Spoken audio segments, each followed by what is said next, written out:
ಸಾಕಷ್ಟು ವಿಚಾರಗಳನ್ನು ಇಷ್ಟೊತ್ತು ನಮ್ಮ ಜೊತೆಗೆ ಹಂಚ್ಕೊಂಡ್ರಿ.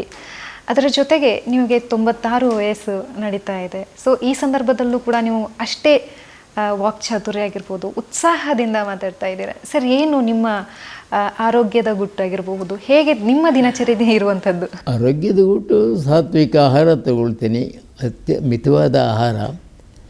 ಮತ್ತು ನಾವು ಗಾಂಧಿ ಗ್ರಾಮದಲ್ಲಿ ಇದ್ದಿದ್ದರಿಂದ ಆಹಾರ ಪದ್ಧತಿಯಲ್ಲಿ ತುಂಬ ಎಚ್ಚರ. ಮತ್ತು ಪ್ರತಿನಿತ್ಯ ಸ್ವಲ್ಪ ವ್ಯಾಯಾಮ ಮಾಡ್ತೀನಿ. ಊಟ ಉಪಹಾರ ಆದಮೇಲೆ ನಾನೊಂದಿಷ್ಟು ಹೊರ ಸಂಚಾರ ಪ್ರತಿನಿತ್ಯ 1-1.5 ಗಂಟೆ ನಾನು ನಡೆದಾಡ್ತೇನೆ. ಮತ್ತು ಮನಸ್ಸು ಶುದ್ಧವಾಗಿದ್ದರೆ ಆರೋಗ್ಯನೂ ಚೆನ್ನಾಗಿರುತ್ತೆ ಅಂತ ನನ್ನ ಆರೋಗ್ಯಕ್ಕೆ ಇವತ್ತಿನವರೆಗೂ ನಾನು ಹಾಸಿಗೆ ಹಿಡಿದು ಎಂದೂ ಮಲಗಿಲ್ಲ. ಒಂದು ಶ್ರವಣ ಶಕ್ತಿ ಒಂದು ಆಕಸ್ಮಿಕ ಘಟನೆಯಿಂದ ಹೋಗಿಬಿಡ್ತು, ಅದು ಮನಸ್ಸಿಗೆ. ಅದು ಬಿಟ್ಟರೆ ಉಳಿದಂಥ ಆರೋಗ್ಯಕ್ಕೆ ಏನೂ ತೊಂದರೆ. ನಾನು ಬೆಳಗಿನಿಂದ ಸಾಯಂಕಾಲ ವ್ಯಕ್ತಿ ಕಾರ್ಯನಿರತನಾಗಿದ್ದರೆ ಯಾವುದೋ ಒಂದು ಕೆಲಸದಲ್ಲಿ ಅವನು ತೊಡಗಿರಬೇಕು. ಆವಾಗ ಸಚ್ಚಿಂತನೆ ಇವೆಲ್ಲವೂ ಕೂಡ ಆರೋಗ್ಯಕ್ಕೆ ಪೋಷಕವಾಗ್ತವೆ. ನಾವು ಏನೋ ಒಂಟಿಯಾಗಿ ಬೇಸರ ಪಟ್ಕೊಂಡು ಬದುಕಿದರೆ ಅದು ಆರೋಗ್ಯದ ಮೇಲೂ ಪರಿಣಾಮ ಮಾಡ್ತದೆ. ಅದರಿಂದ ನನ್ನ ಆರೋಗ್ಯ ಆಹಾರದ ಮಿತಿ ಮತ್ತು ವ್ಯಾಯಾಮ ಮತ್ತು ಈ ಒಂದಷ್ಟು ಸಂಚಾರ ಮಾಡೋ ಅಂಥದ್ದು. ಮತ್ತು ನಾನು ಇಡೀ ರಾಜ್ಯಾದ್ಯಂತ ಓಡಾಡ್ತೀನಿ ಕಾರ್ಯಕ್ರಮಕ್ಕೆ ಸಂಬಂಧದಂತೆ. ಎಂದೂ ನನ್ನ ಆರೋಗ್ಯಕ್ಕೆ ತೊಂದರೆ ಆಗಿಲ್ಲ. ಅದು ಮತ್ತು ನಾನು ಕೆಲಸದಲ್ಲಿ ತೊಡಗಿರೋದೇ ಬಹಳ ಮುಖ್ಯವಾದ್ದು. ಪ್ರತಿಯೊಬ್ಬ ಸಾಧಕರಿಗೂ ಕೂಡ ಒಬ್ಬ ಆದರ್ಶನೀಯ ವ್ಯಕ್ತಿ ಅಂತ ಇದ್ದೇ ಇರ್ತಾರೆ. ಸೊ ನಿಮ್ಮ ಜೀವನದಲ್ಲಿ ನಿಮಗೆ ಗುರುಗಳಾಗಿರುವಂಥವ್ರಾಗಿರ್ಬೋದು ಅಥವಾ ಆದರ್ಶನೀಯ ವ್ಯಕ್ತಿ ಅಂತಂದರೆ ಯಾರು ಸರ್? ನಮಗೆ ಆದರ್ಶ ಅಂದರೆ ಆರಂಭದಿಂದ ನಾನು ಕುವೆಂಪು ಅವರ, ಕಾರಂತರವ, ಅನಾ ಕೃಷ್ಣರಾಯರು ಮತ್ತು ಇಂಥವ್ರ ಸಾಹಿತ್ಯ ನೋಡ್ತಾ ಬರ್ತಾಯಿತ್ತು. ಅವರೆಲ್ಲರೂ ನನಗೆ ಆದರ್ಶವಾಗಿ ಕಾಣ್ತಾರೆ.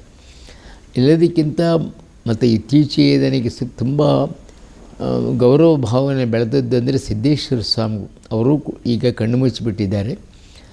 ಅವರು ಸಮಾಜಕ್ಕೆ ಕೊಟ್ಟಂತಹ ಸಂದೇಶ ಅದ್ಭುತವಾದಂಥದ್ದು. ಅದು ಯಾರೂ ನಾವು ಮರೆಯಿಲ್ಲ. ಅದು ಹೆಚ್ಚು ಅನೇಕ ಸಹಸ್ರಾರು ಜನರ ಮೇಲೆ ಪರಿಣಾಮ ಮಾಡಿದೆ. ಹಾಗೆ ಪರಿಣಾಮಗೊಂಡಂಥವರಲ್ಲಿ ನಾನೂ ಒಬ್ಬ. ಈಗ ಇನ್ನೂ ಮತ್ತು ನಮ್ಮ ಇಷ್ಟು ವರ್ಷದ ಜೀವನದಲ್ಲಿ ಅನೇಕರು ಒಳ್ಳೊಳ್ಳೆಯ ಜನ ಸಿಕ್ಕಿದ್ದಾರೆ, ಸಾತ್ವಿಕರು, ಸಭ್ಯರು ಮತ್ತು ಒಳ್ಳೆಯ ವಿಚಾರವಂತರು. ಅವರೆಲ್ಲರೂ ಕೂಡ ಆದರ್ಶ ನನಗೆ ಅಂತ ನಾನು ತಿಳ್ಕೊಂಡಿದ್ದೇನೆ. ಈಗ ಇತ್ತೀಚಿನ ಕಾಲಮಾನದಲ್ಲಿ ಅಂದರೆ ಆಧುನಿಕ ಯುಗದಲ್ಲಿ ನಾವೆಲ್ಲ ಬದುಕ್ತಾ ನಮ್ಮದೇ ಆದಂತಹ ಸಂಸ್ಕೃತಿ ಆಗಿರಬಹುದು, ಸಂಸ್ಕಾರಗಳನ್ನು ಆಗಿರಬಹುದು, ನಮ್ಮದೇ ಆದಂತಹ ಕನ್ನಡ ಸಾಹಿತ್ಯವನ್ನು ಎಲ್ಲೋ ಮರಿತಾ ಇದ್ದೀವಿ ಯುವ ಪೀಳಿಗೆಯವರು. ಸೊ ಯುವ ಪೀಳಿಗೆಯವರ ಸಾಹಿತ್ಯದ ಒಲವು ಕಡಿಮೆ ಇರೋದ್ರಿಂದಾಗಿ ಮುಂದೊಂದು ದಿನ ನಮ್ಮ ಕನ್ನಡ ಸಂಸ್ಕೃತಿ ಉಳಿಯುವುದಕ್ಕೆ ನಾವೇನು ಮಾಡಬೇಕಾಗಿದೆ ಯುವ ಪೀಳಿಗೆಯವರು? ಕನ್ನಡ ಭಾಷೆ ಸಂಸ್ಕೃತಿ ಅಳಿಯೋದಿಲ್ಲ. ಇವೆಲ್ಲ ಈ ಮಧ್ಯದ ಕೆಲವು ಆತಂಕಗಳಷ್ಟೇ. ಈಗ ಬೇರೆ ಭಾಷೆಗಳು ಸಂಪರ್ಕದಿಂದಾಗಿ ಅದರಲ್ಲೂ ನಗರಗಳಲ್ಲಿ ಆ ತೊಂದರೆ. ಗ್ರಾಮಾಂತರದಲ್ಲಿ ಕನ್ನಡ ಜೀವಂತವಾಗಿದೆ, ಏನು ತೊಂದರೆ ಇಲ್ಲ. ನಗರಗಳಲ್ಲಿ ವ್ಯವಹಾರಿಕ ದೃಷ್ಟಿಯಿಂದ ಬೇರೆ ಭಾಷೆಗಳನ್ನ ಇಲ್ಲಿಯವರು ಕಲಿತಾರೆ. ಮತ್ತು ಎಲ್ಲದಕ್ಕಿಂತ ಇಂಗ್ಲೀಷಿನ ಪ್ರಭಾವ ಹೆಚ್ಚಾಗಿದೆ. ಅದು ಜಾಗತಿಕವಾದಂಥ ವಿಷಯ. ಏನೇ ಇದ್ದರೂ ಇವತ್ತು ಯುವಜನರು ಮತ್ತು ಆಧುನಿಕ ಈ ತಂತ್ರಜ್ಞಾನ, ಈ ಮೊಬೈಲ್ ಇಂಥ ಸಾಧನಗಳು ಬಂದಿದ್ದರಿಂದ ಆ ಕಡೆ ಸಹಜವಾದ ಕುತೂಹಲ, ಹೊಸದು ಏನು ಬರ್ತದೆ ಮನುಷ್ಯನ ಮಾನಸಿಕ ಆ ಕಡೆ ಹೆಚ್ಚು ಗಮನ ಕೊಡ್ತಿದ್ದಾರೆ. ಈಗೇನು ಮಾಡಬೇಕಂದ್ರೆ ನಾವು ಕನ್ನಡದ ಬಗ್ಗೆ ಅವರಲ್ಲಿ ಆಸಕ್ತಿ ಹುಟ್ಟಿಸ್ಬೇಕು ಅಂದರೆ ಆ ಮಾಧ್ಯಮವನ್ನೇ ನಾವು ಬಳಸ್ಕೋಬೇಕು.